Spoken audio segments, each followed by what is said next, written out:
ہمارے لیے آج کی تلاوت زبور 119 اس کی 111 آیت سے 120 آیت تک۔ میں نے تیری شہادتوں کو اپنی ابدی میراث بنایا ہے، کیونکہ ان سے میرے دل کو شادمانی ہوتی ہے۔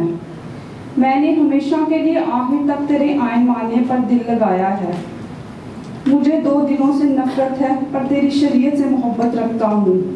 تو میرے چھپنے کی جگہ اور میری ستر ہے، مجھے تیرے کلام پر اعتماد ہے۔ اے بد کرداروں، مجھ سے دور ہو جاؤ، تاکہ میں اپنے خدا کے فرمان پر عمل کروں۔ تو اپنے کلام کے مطابق مجھے سنبھال تاکہ زندہ رہوں، اور مجھے اپنے اعتماد سے شرمندگی نہ اٹھانے دے۔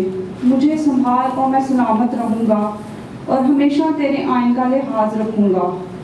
تو نے ان سب کو حقیر جانا ہے جو تیرے آئین سے بھٹک جاتے ہیں، کیونکہ ان کی دغا بازی عبث ہے۔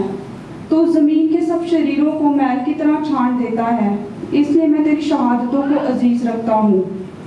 میرا جسم تیرے خوف سے کانپتا ہے، اور میں تیرے احکام سے ڈرتا ہوں۔ پاک کلام کے پڑھے اور سنے جانے پر خدا کا شکر ہو۔